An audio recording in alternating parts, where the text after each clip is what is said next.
Are Gibson's best days behind them? Today we're gonna get into it.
Hey, how you doing, everybody? Today, this is Bad Brad, and I want to show you one of my guitars that I've gotten a lot of use out of.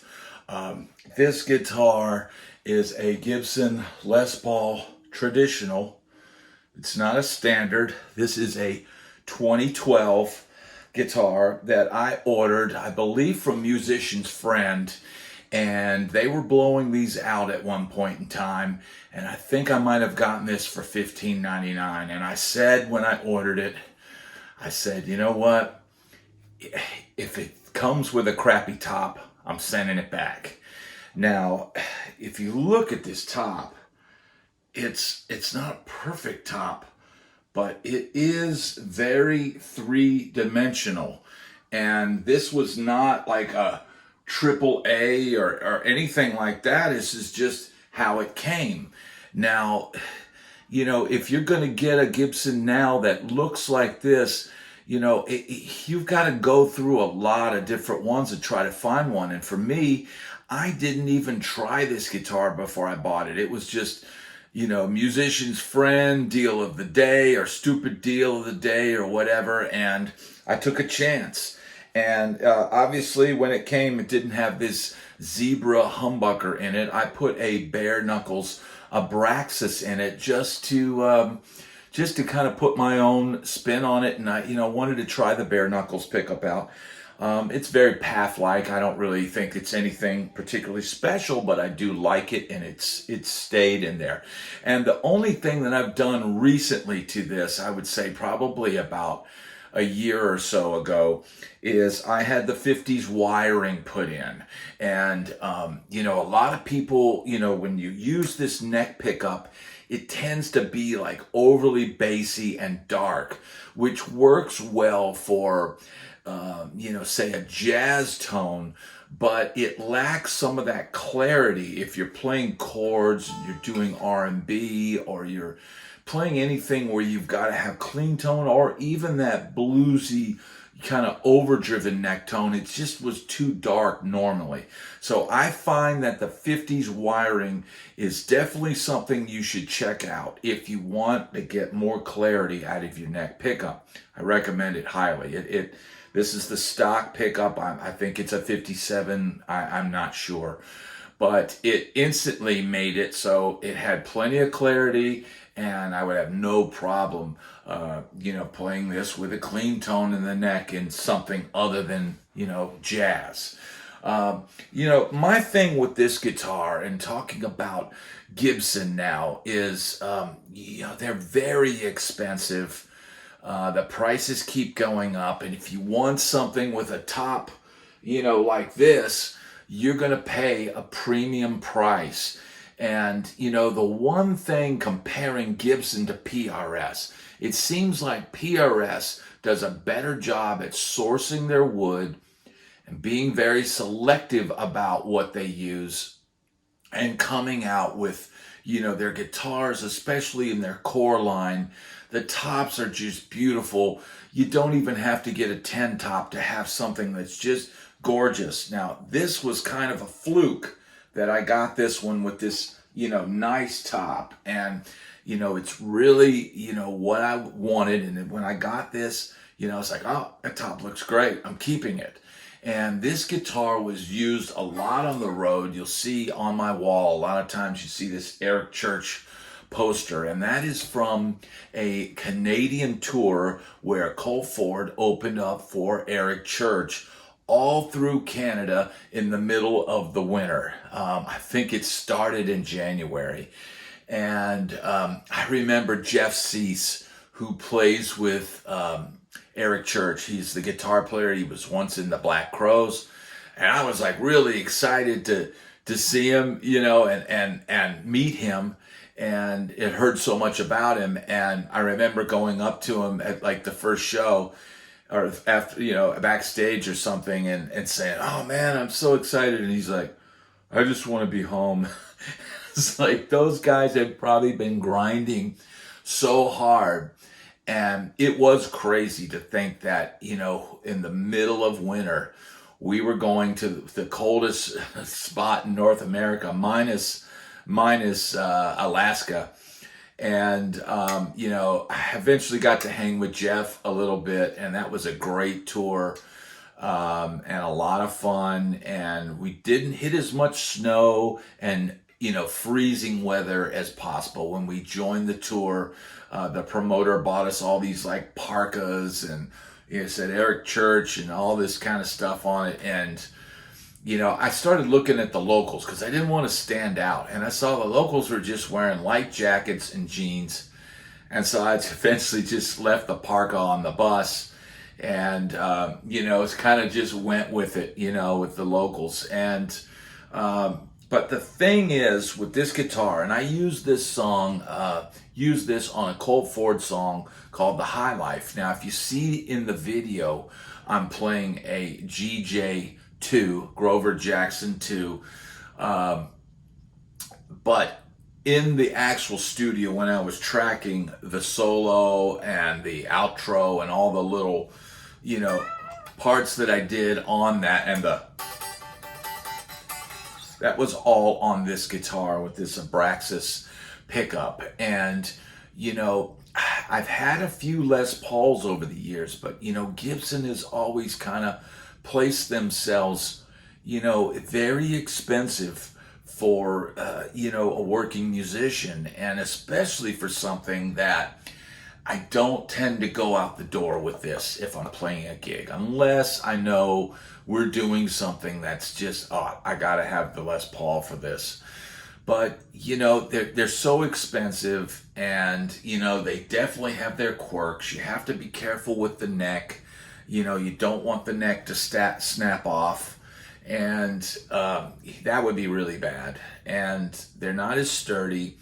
The tuning thing, you know, I remember being on the road, and I took 2 Les Pauls on that Canadian tour, and with all the temperature changes and everything, and the fact that, you know, they tend to bind at the nut a little bit.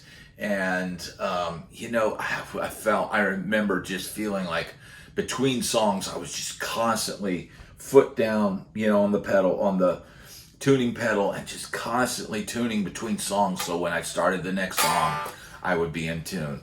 And, you know, in contrast, you know, later when we did our deal with ESP and LTD, and they sent me something with a nice Floyd and the locking tuners, I'd tune it once and maybe make a couple adjustments, and it would play in tune all through the show. So, you know, Gibsons are a quirky, you know, instrument with, you know, you've got this heel from hell here, and it really kind of feels like an antique guitar, and it is. It's the old school rock guitar. I can definitely see where Slash, it's so crazy to think that when Guns N' Roses got their deal, and Slash was, you know, getting ready to track his guitars, his one Jackson that he clipped the strings off and the neck went haywire, and he needed a guitar, and he just happened to have the company like bought him a Derrig, and here's your guitar. And then they called SIR or whatever and found a Marshall that worked. And I mean, he didn't even have his sound, you know, until they got into the studio. And man, you know, when you're poor, you can't afford a Gibson. You can't afford a Marshall. You know, I was very lucky on the strip that I was able to come across a Marshall for $100 one night on the strip, but that is a whole nother story that I'll save for another time. But, you know, I just wonder if Les Pauls, you know, they get more and more expensive, but I don't see, you know, I was just in the Gibson garage the other day, and I don't see any tops necessarily any better than this one. And I know this is, you know, a lowly traditional, but, you know, I don't really see the point. And, you know, with Murphy Labs now, you got Murphy Lab guitars, and all the issues of, you know, the paint peeling off and all this kind of stuff. I think they look cool, and I think there's certainly an option for some people out there, but man, I wouldn't spend that kind of money on one of those. Ultimately, you get the right pickup in a traditional or a classic or just a standard, and you get the right pickups in it and the right amp and the right player. It's going to do everything. You know, you can buy custom buckers now and put them in there. I think that's a big part of the custom shop Les Paul mojo, is the custom bucker pickups, and however they want, you know, they wire them. I just think Gibson is like holding on to this tradition and not providing any true innovation. Is Gibson's best days behind them? I mean, I don't know. I'd like to really see them come up with some new and interesting concepts rather than just, you know, churning out the same old thing. I really like SGs right now. That's my favorite Gibson guitar. But again, I don't take SGs to gigs. They don't work for what I'm doing. But if I'm playing at home, you know, I love playing an SG, and I love what they can do, and I love the feel of having that much access to the neck, which is something on a Les Paul you just don't get. You've got this heel, and it's like playing up here.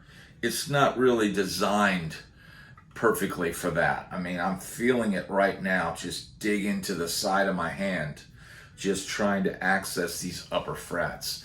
So, you know, Gibson, I hope that in addition to, you know, your legacy, that you start innovating, that you start offering value, other than just copying your old designs and throwing an Epiphone name on it. And even now with, you know, putting the Gibson headstock on Epiphone guitars, I think that's your way now of, you know, offering something to people that don't have $2,900 or $2,500 to buy a Les Paul. And it's sad. It's kind of sad because they had the, what was that line? Is the Tribute, Les Paul Tribute, and the SG Tribute. They completely eliminated those guitars. So now there is no budget line. And studios, Les Paul studios, are $19.99. They've got a satin finish. They're just, man, I would not pay $19.99 for one of those. I would buy an SG standard any day over those Les Paul studios. It's just not worth it. I like some of the things Cesar is coming up with and cooking up, but then there's other things where I just go, man, this guy is, you know, in his office playing guitar and pretending to be a rock star more than really innovating. You know, Paul Reed Smith strikes me as a guy who's every day wakes up trying to figure out how to make his guitars better. And I feel like Gibson is waking up every day, and the CEO is playing some rock riffs in his office and posting them on Instagram. And then, you know, oh, let's put out this cool color and let's put out that cool color. But meanwhile, I don't feel that there's really any innovation happening right now. And I could be wrong, because who knows what they have coming down the pipe. But right now, is Gibson's best days behind them? I don't know. It could be. Let me know what you think in the comments. If you'd enjoy this video, hit like and subscribe. And you can help this channel grow immensely by purchasing something from the Amazon link or the Sweetwater link in my bio.